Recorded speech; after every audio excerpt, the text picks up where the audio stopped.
Ya, yang selanjutnya adalah apa itu kebijakan publik.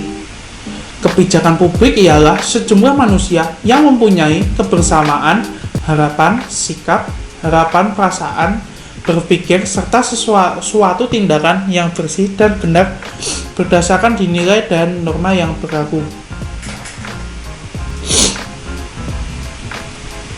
Lalu menurut para ahli, yang pertama menurut Wall mendefinisikan kebijakan publik ialah sejumlah suatu aktivitas pemerintah untuk memecahkan suatu permasalahan di masyarakat, baik secara langsung ataupun melalui berbagai suatu lembaga yang mempengaruhi sebuah kehidupan masyarakat. Yang kedua, menurut Hans Eulau dan Kenneth Pavitt, kebijakan publik menurut mereka adalah sebuah keputusan yang tetap yang ditandai oleh kelakuan yang berkesinambungan dan juga berulang-ulang pada mereka yang membuat suatu kebijakan serta yang melaksanakannya. Lalu yang ketiga adalah Robert A. Stone. Ia berpendapat bahwa kebijakan publik ialah hubungan suatu unit pemerintah dengan suatu lingkungannya. Pernyataan ini dapat diklasifikasikan sebagai democratic governance yang di dalamnya terdapat sebuah interaksi negara dengan rakyatnya dalam rangka untuk mengatasi persoalan publik. Lalu yang keempat adalah menurut Carl Friedrich.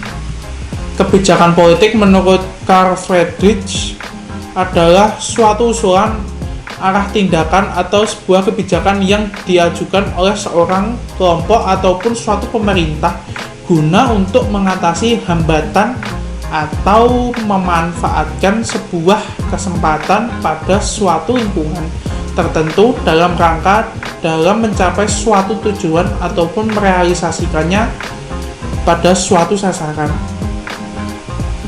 Lalu tujuan kebijakan publik yang pertama adalah dapat membentuk perilaku atau budaya demokrasi. Yang kedua, dapat membentuk masyarakat hukum.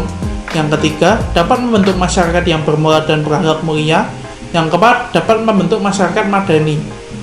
Lalu tahap-tahap kebijakan publik itu pertama dimulai dari penyusunan agenda. Agenda setting adalah sebuah fase dan proses yang sangat strategis dalam realitas kebijakan publik. Dalam proses inilah ruang untuk memaknai apa yang disebut sebagai masalah publik dan prioritas dalam agenda publik dipertarungkan. Lalu, formulasi kebijakan. Masalah yang sudah masuk dalam agenda kebijakan kemudian dibahas oleh para pembuat kebijakan. Masalah-masalah tadi didefinisikan untuk kemudian dicari pemecahan masalah yang terbaik. Lalu, adopsi atau legitimasi kebijakan. Tujuan legitimasi adalah untuk memberikan otorisasi pada proses dasar pemerintahan jika tindakan legitimasi dalam suatu masyarakat diatur oleh kedaulatan rakyat, warga negara akan mengikuti arahan pemerintah. Lalu, penilaian atau evaluasi kebijakan. Secara umum, evaluasi kebijakan dapat dikatakan sebagai kegiatan yang menyangkut estimasi atau penilaian kebijakan yang mencakup substansi, implementasi, dan dampak. Lalu, unsur-unsur kebijakan publik. Yang pertama adalah tujuan kebijakan. Kebijakan yang baik harus mempunyai tujuan yang baik. Tujuan yang baik tersebut sekarang kurangnya harus memenuhi 4 kriteria.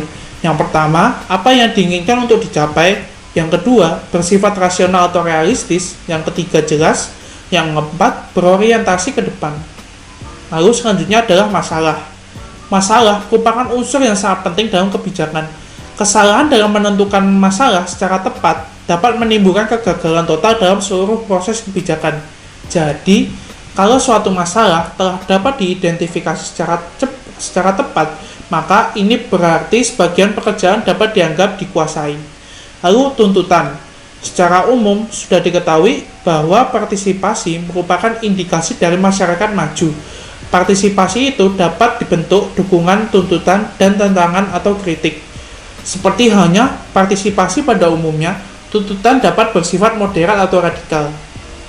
Kedua sifat ini tergantung tingkat urgensinya. gerahnya masyarakat dan sikap pemerintah dalam menggapai tuntutan itu. Lalu dampak. Dalam ekonomi, dampak ganda disebut multiplier effect. Misalnya, kebijakan dalam investasi perpajakan atau pengeluaran pemerintah untuk membiayai program rutin atau pembangunan dan sebagainya. Lalu sarana.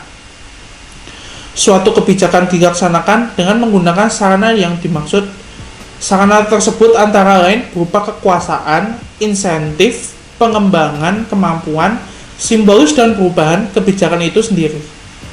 Lalu, ciri-ciri kebijakan publik.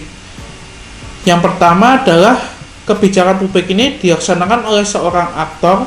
Yang kedua, ciri yang kedua adalah sesuatu yang dilaksanakan atau tidak dilaksanakan oleh pemerintah. 3. Sesuatu bentuk konkret negara dengan rakyatnya sendiri. Yang keempat, sebuah rangkaian suatu instruksi pemerintah, contohnya undang-undang. Lalu, kriteria kebijakan publik. Dalam mengambil suatu kebijakan, ada beberapa pilihan yang harus dipertimbangkan agar kebijakan itu ada manfaatnya atau mendapat respons positif dari masyarakat luas. Dalam mengambil kebijakan publik, ada 6 kriteria yang harus diperhatikan sebagai berikut. Yang pertama adalah efektivitas. Lalu yang kedua adalah efisiensi. Yang ketiga adalah cukup atau adequacy. Yang keempat adalah adil, equity. Yang kelima adalah responsif atau terjawab. Yang keenam adalah appropriate atau bahasa Indonesianya adalah tepat. Sekian, terima kasih penjelasan dari saya. Wassalamualaikum warahmatullahi wabarakatuh.